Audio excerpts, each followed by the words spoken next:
அன்புக்குரிய மாணவ செல்வங்கள் அனைவருக்கும் இனிதான வணக்கங்கள். இந்த காணொளியிலே நுண்ணறிவு வினாக்களும் அவற்றுக்கான விளக்கங்களையும் பார்க்க இருக்கின்றோம். அந்த வகையிலே முதலாவது வினா, அடுத்து வரும் 5 இரட்டை எண்களின் கூட்டுத்தொகை 60 எனின் அங்கு குறிப்பிடப்பட்ட முதலாவது எண்ணையும் 5வது எண்ணையும் பெருக்கினால் கிடைக்கும் விடை யாது? இந்த வினா வடிவத்தை கவனியுங்கள். இதே போன்று சிறிய சிறிய வேறுபாடுகளோடு இந்த காணொளியிலே நான் 3 வினாக்களை வழங்கியிருக்கின்றேன். இந்த 3 வினாக்களையும் சரியான முறையிலே எவ்வாறு செய்கின்றேன் என்பதை அவதானித்து மீண்டும் நீங்கள் செய்து பார்க்க வேண்டும். அப்போது இவ்வாறாக இந்த எண்களோடு தொடர்புகளும் இவ்வாறு வடிவத்திலே வரக்கூடிய வினாக்களை உங்களால் இலகுவாக செய்யக்கூடியதாக இருக்கும். தற்போது இந்த வினாவை கவனித்துக் கொள்ளுங்கள். அடுத்து வரும் 5 இரட்டை எண்களுடைய கூட்டுத்தொகை இங்கே தரப்பட்டிருக்கின்றது 60. அவ்வாறாக இருந்தால் அங்கே இருக்கக்கூடிய அந்த 5 இரட்டை எண்களிலே இருக்கக்கூடிய முதலாவது எண்ணையும் 5வது எண்ணையும் பெருக்குகின்ற போது கிடைக்கும் விடை யாது என்பதே வினா. இதிலே கூட்டுத்தொகையினை முதலிலே 5ஆல் வகுத்து கொள்ள வேண்டும். எத்தனை இரட்டை எண்கள் இங்கே இருக்கின்றன? 5. எனவே அவற்றினுடைய கூட்டுத்தொகை தான் தரப்பட்டிருக்கின்றது 60 என்று. அந்த 60ஐ நான் 5ஆலே வகுத்துக் கொள்கின்றேன்.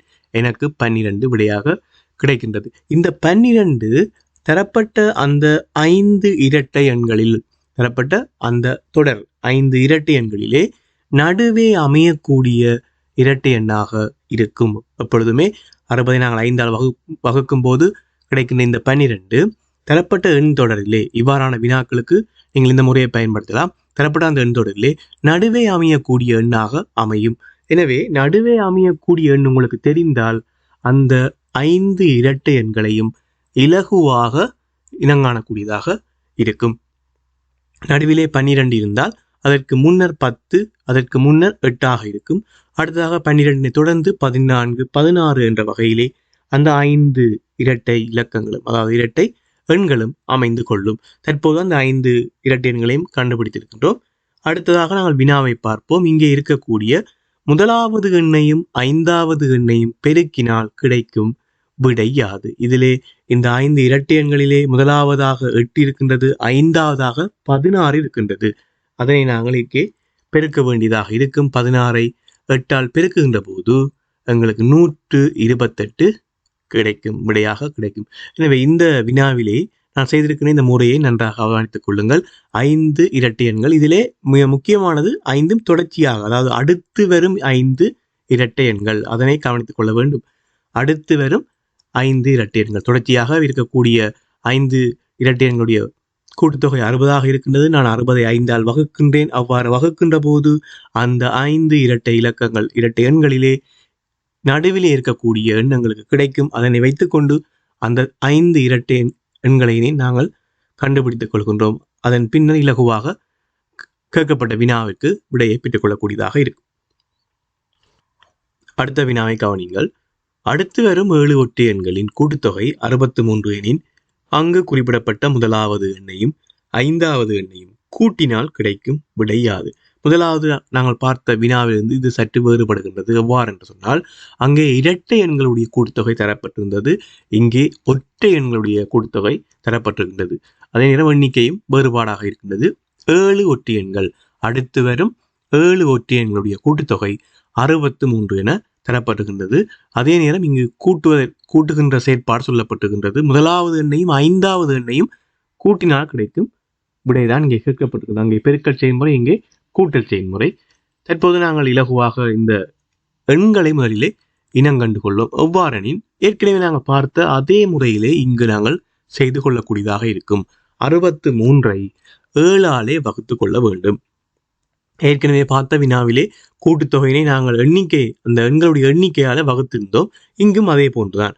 அடுத்து வரும் 7 ஒற்றை எண்களின் கூட்டுத்தொகை 63. எனவே 63ஐ 7ஆலே வகுத்துக் கொள்கின்றோம். அவ்வாறு 7ஆல் வகுத்துக் கொள்ளுகின்ற போது அந்த 7 ஒற்றை எண்களிலே நடுவே இருக்கக்கூடிய எண் தான் இங்கும் எங்களுக்கு விடையாக கிடைக்கும். 63ஐ 7ஆல் வகுக்கின்ற போது 9 கிடைக்கின்றது. எனவே அந்த 7 ஒற்றை எண்களில் 9 தான் நடுவே இருக்கக்கூடிய ஒற்றை எண்ணாக இருக்கும்.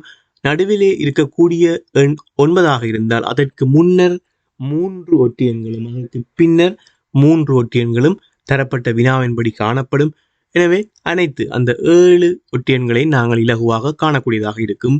3, 5, 7, 9, 11, 13, 15. இதுதான் குறித்த வினாவிலே சொல்லப்பட்டிருக்கக்கூடிய ஒற்றை எண்கள். அந்த தொடர்ச்சியாக வரக்கூடிய 7 ஒற்றையன்களும் இவைதான். தற்போது வினாவை கவனிப்போம். இதிலே முதலாவது எண்ணையும் 5வது எண்ணையும் கூட்டினால் கிடைக்கும் விடை யாது? இந்த எண் தொடரிலே முதலாவது எண்ணாக 3 காணப்படுகின்றது, 5வது எண்ணாக 11 காணப்படுகின்றது. 11 காணப்படுகின்றது. இந்த 2 எண்களையும் கூட்டுகின்ற போது எங்களுக்கு 14 விடையாக கிடைக்கும். எனவே 3வது விடை சரியான விடை. எனவே முதலாவது வினாவை நாங்கள் இதிலே பார்த்த முதலாவது வினாவையும் 2வது வினாவையும் ஒப்பிட்டு பார்த்து கொள்ளுங்கள். 2லே நாங்கள் ஒரே வழிமுறையை பின்பற்றி இருக்கின்றோம். கூட்டுத்தொகை, அதனை நாங்கள் எண்ணிக்கையாலே பிரிக்கின்றோம். அவ்வாறு பிரிக்கின்ற போது எங்களுக்கு நடு எண் தான் எங்களுக்கு கிடைக்கும். அதனை வைத்துக்கொண்டு அந்த எண் தொடரையே இனங்காணக்கூடியதாக இருக்கும். அடுத்த வினா, அடுத்து வரும் 3 எண்களின் கூட்டுத்தொகை 75 எனின் அங்கு குறிப்பிடப்பட்ட முதலாவது எண்ணையும் 3வது எண்ணையும் கூட்டினால் கிடைக்கும் விடை யாது?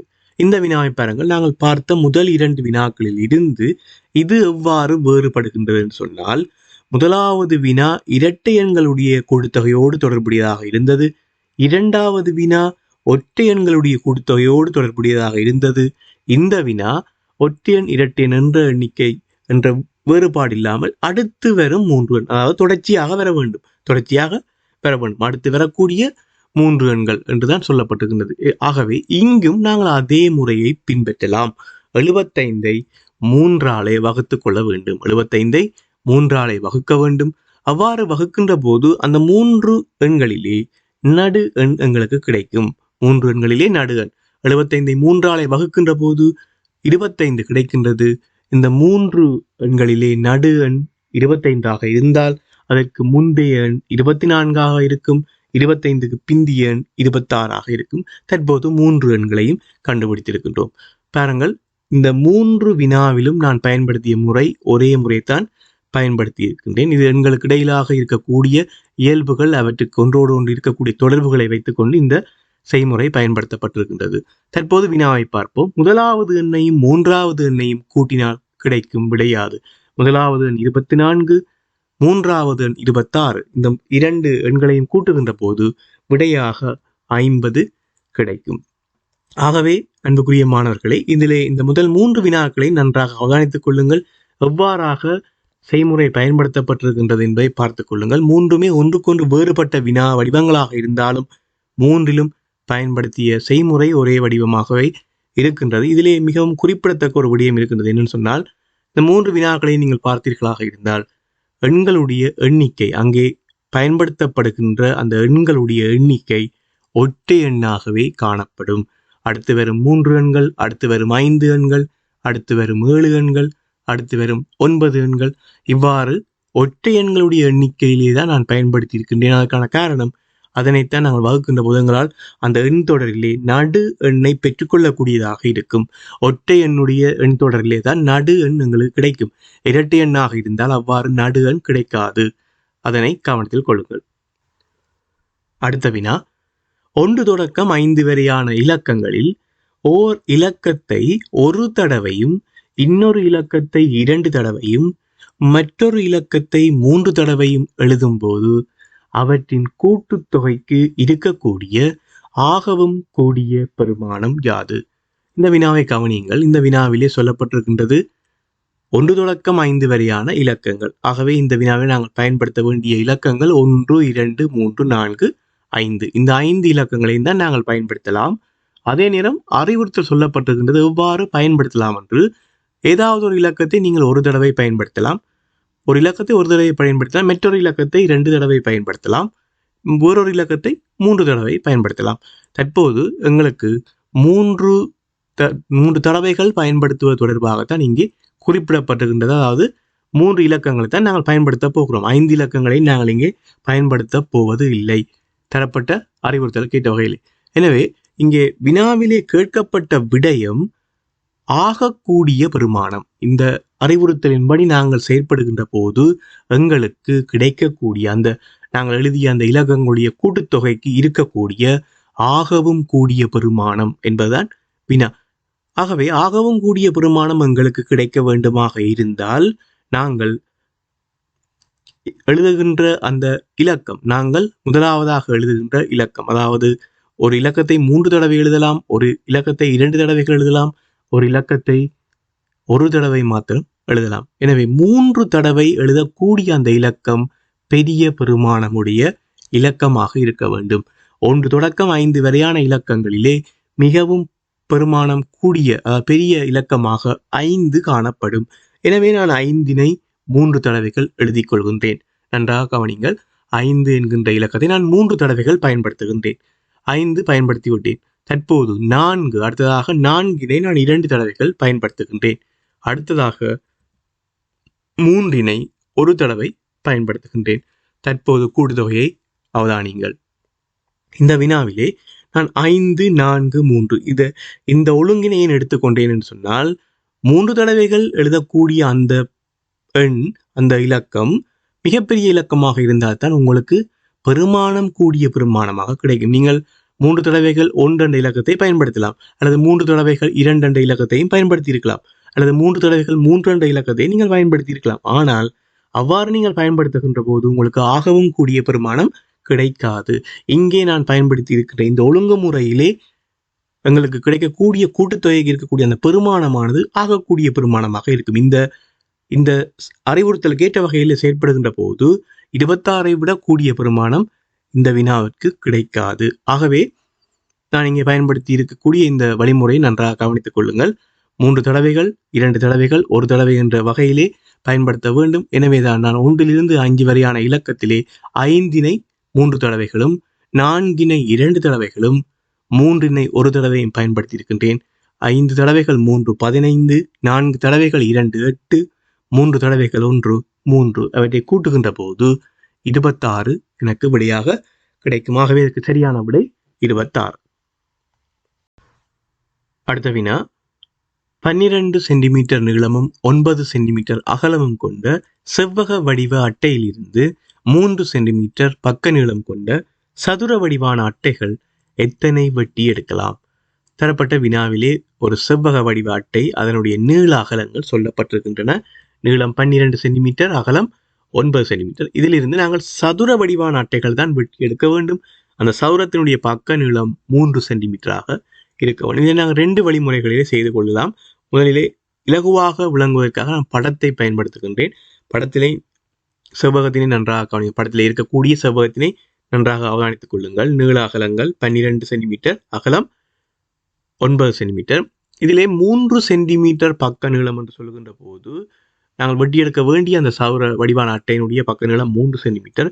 எனவே 12 சென்டிமீட்டர் மற்றும் 9 சென்டிமீட்டரை நான் 3 சென்டிமீட்டர் அளவுகளிலே வெட்டி கொள்கின்றேன். இங்கே படத்தை கவனியுங்கள். 3 சென்டிமீட்டர் அளவுடையதாக நான் வெட்டுகின்ற போது 9 சென்டிமீட்டர் 3 பகுதிகளாக, அதாவது கிடையாக 3 பகுதிகளாகவும், 12 சென்டிமீட்டர் அளவுடைய அந்த நீளமானது நிலைக்குத்தாக 4 பகுதிகளாகவும் பிரிக்கப்படும். எவ்வாறு பிரிக்கின்ற போது இலகுவாக எத்தனை சதுரங்கள் என்பதை நாங்கள் படத்தை வைத்து பார்த்து கொள்ளக்கூடியதாக இருக்கும். மொத்தமாக அங்கே 12 சதுரங்கள் தென்படுகின்றன. எனவே 12 தான் விடை. இது படத்தை வைத்துக்கொண்டு பார்க்கலாம். அதே நேரம் செய்முறை ரீதியாக பார்க்கின்ற போது செவ்வக வடிவ அட்டையினுடைய நீள அகலங்களை பெருக்க வேண்டும். நீள அகலங்களை பெருக்கிக் கொள்ள வேண்டும். 12-னை 9 பெருக்கின்ற போது 108. அதே நேரம் எங்களுக்கு தேவையான சதுரத்தினுடைய நீள அகலங்களை பெருக்க வேண்டும். 3 தர 3 9. 108-னை நீங்கள் 9 வகுத்தால் 12 கிடைக்கும். 12 சதுர வடிவான அட்டைகளை வெட்டக்கூடியதாக இருக்கும். இங்கே நான் 108-னை 9 வகுப்பதற்கான காரணம் 108க்குள் எத்தனை 9 காணப்படுகின்றது. இதிலே சென்டிமீட்டர் வர்க்கம் என்கின்ற குறியீட்டினை நான் பயன்படுத்தி இருக்கின்றேன். இது ஆரம்ப பிரிவு மாணவர்களுக்கு தேவையற்றதாக இருக்கும். நீங்கள் அந்த பெருமானங்களை மாத்திரம் பார்த்துக் கொள்ளுங்கள். 12 9 பெருக்கப்படுகின்ற போது 108, 3 தர 3 9, 108-னை 9 வகுக்கின்றேன். இந்த பெருமானங்கள் மாத்திரம் உங்களுக்கு போதுமானதாக இருக்கும். அடுத்த வினா, அருகிலுள்ள செவ்வக வடிவ கடதாசி அட்டையிலிருந்து மிகப்பெரிய சதுரம் ஒன்று வெட்டி எடுக்கப்பட்டது எனின் எஞ்சிய பகுதியின் விளிம்புகளின் மொத்த நீளம் யாது? இந்த வினாவை கவனியுங்கள். ஒரு செவ்வக வடிவான ஒரு கடதாசி அட்டை, அதனுடைய நீள அகலங்கள் சொல்லப்பட்டிருக்கின்றன. 15 சென்டிமீட்டர் நீளம், 9 சென்டிமீட்டர் அகலம். இதிலிருந்து இந்த கடதாசியில் இருந்து மிகப்பெரிய சதுரத்தை நீங்கள் வெட்டியெடுக்க வேண்டும். அவ்வாறு வெட்டியெடுக்கப்பட்ட பின்னர் எஞ்சிய பகுதியின் விளிம்புகளின் மொத்த நீளம், இதுதான் கேள்வி. இதிலே இந்த நீள அகலங்களை வைத்துக்கொண்டு எவ்வாறு மிகப்பெரிய சதுரத்தை வெட்டி எடுக்கக்கூடியதாக இருக்கும் என்பதை முதலில் சிந்திக்க வேண்டும். இந்த செவ்வகத்தின்படி செவ்வகத்தினுடைய நீளம் 15 சென்டிமீட்டராக இருக்கின்றது, அகலம் 9 சென்டிமீட்டராக இருக்கின்றது. இதில் நீங்கள் இந்த 2 அளவுகளவே பயன்படுத்தக்கூடியதாக இருக்கும். உங்களுக்கு தேவையாக இருந்தால் 15 சென்டிமீட்டரை நீங்கள் முழுமையாக எடுத்துக்கொள்ளலாம், 9 சென்டிமீட்டரை நீங்கள் முழுமையாக எடுத்துக்கொள்ளலாம். ஆனால் உங்களுக்கு தேவையான வடிவம் சதுர வடிவம். சதுர வடிவம் எப்பொழுதும் பக்க நீளங்கள் சமமாகவே இருக்கும். சதுரம் ஒன்றினுடைய பக்க நீளங்கள் எப்பொழுதும் ஒன்றுக்கொன்று சமமாகவே இருக்கும். ஆகவே இதிலே நாங்கள் எந்த அளவினை நாங்கள் எடுக்க வேண்டும், எவ்வாறு எடுக்கணும், அவ்வாறு எடுக்கின்ற போது எவ்வாறு மிகப்பெரிய சதுரத்தினை வெட்டி எடுக்கக்கூடியதாக இருக்கும் என்று பார்க்கின்ற போது இந்த அகலம்தான் உங்களுடைய சதுரத்துக்கான பக்க நீளமாக இருக்கும். ஏனெனில் 15 சென்டிமீட்டரை எடுக்க முடியாது, அதற்கு அகலப்பக்கம் எங்களுக்கு காணாமல் இருக்கும், போதாமல் இருக்கும். ஆகவே நான் அகலத்தினுடைய 9 சென்டிமீட்டரை முழுமையாக எடுத்துக்கொண்டால் நீளப்பக்கமாக இருக்கக்கூடிய 15 சென்டிமீட்டரிலும் எனக்கு தேவையான 9 சென்டிமீட்டரை முழுமையாக எடுத்து ஒரு பெரிய சதுரத்தினை வெட்டக்கூடியதாக இருக்கும். ஆகவே நான் வெட்டுகின்ற அந்த சதுரம் இந்த செவ்வகத்திலே 9 சென்டிமீட்டர் பக்க நீளமுடைய சதுரமாக காணப்படும். நன்றாக அவதானித்துக் கொள்ளுங்கள், இந்த விடயத்தை நன்றாக விளங்கிக் கொள்ளுங்கள். 9 சென்டிமீட்டர் பக்க நீளமுடைய ஒரு சதுரமாகத்தான் இருக்கும் நான் வெட்டி எடுக்கின்ற அந்த சதுரம். தற்போது எஞ்சிய பகுதியை கவனிங்கள், எஞ்சுகின்ற அந்த சிறிய பகுதியை கவனிங்கள், அதனுடைய அந்த பக்க நீளத்தை பாருங்கள். எஞ்சிய இந்த பகுதியினுடைய பக்க நீளங்களை பார்க்கின்ற போது அவதானித்துக் கொள்ளுங்கள், செவ்வக வடிவ கடதாசி அட்டையுடைய மொத்த நீளம் 15, அதிலே 9 சென்டிமீட்டர் சதுரத்திற்கு சென்று விட்டால் ஏனைய எஞ்சி இருக்கக்கூடியது 6 சென்டிமீட்டராக இருக்கும். ஆனால் அதனுடைய எஞ்சிய பகுதியினுடைய நீளம், எஞ்சிய பகுதியான ஒரு செவ்வகமாக மாறிவிடும். அதனுடைய அந்த பகுதியினுடைய அகலம் 6 சென்டிமீட்டராக இருக்கும், நீளம் 9 சென்டிமீட்டராக இருக்கும். ஆகவே 9 6 15, 15 நீங்கள் 2ஆல் பெருக்கின்ற போது எஞ்சிய பகுதி சதுரம் வெட்டி எடுக்கப்பட்ட அந்த எஞ்சிய பகுதியினுடைய விளிம்புகளின் மொத்த நீளம் எங்களுக்கு கிடைக்கும். அதாவது அந்த சதுரம் வெட்டி எடுக்கப்பட்ட பின்னர் இருக்கக்கூடிய அந்த செவ்வகத்தினுடைய சுற்றி வருகின்ற அளவு, இதுதான் அந்த வினா. அதனை இவ்வாறாக மறைமுகமாக கேட்கப்பட்டிருக்கின்றது. எஞ்சிய பகுதியினுடைய விளிம்புகளின் மொத்த நீளம் யாது என்பதுதான் இங்கே கேட்கப்பட்டிருக்கின்றது. ஆகவே இது ஒரு மிக முக்கியமான ஒரு வினாவாக இருக்கும். சரியான முறையிலே அவதானித்துக் கொள்ளுங்கள் எவ்வாறாக இந்த வினா செய்யப்பட்டிருக்கின்றது. அதே நேரம் இதிலே மிக முக்கியமான விடயம் அந்த சதுரம் வெட்டுகின்ற அளவு, நீங்கள் எடுக்கக்கூடிய அந்த அளவு மிக சரியான முறையில் எடுக்க வேண்டும். இது ஒரு இலகுவான வினாவாக இருப்பதனால் சில வேளைகளிலே உங்களுக்கு இலகுவாக இருக்கும் இதே விடயத்தினை கடினமான வினாவாகவும் மாற்றலாம். ஆகவே இந்த அடிப்படையான விடயத்தை முதலிலே விளங்கிக் கொள்ளுங்கள். ஆகவே அன்புக்குரிய மாணவ செல்வங்களை, இந்த காணொளியிலே வழங்கிய நுண்ணறி வினாக்கள் அனைத்துமே உங்களுக்கு நிச்சயமாக பயன்படக்கூடியவை. அவற்றை முழுமையாக விளங்கி மீண்டும் செய்து பாருங்கள். மீண்டும் இன்னொரு காணொளியிலே சந்திக்கின்றேன். நன்றி.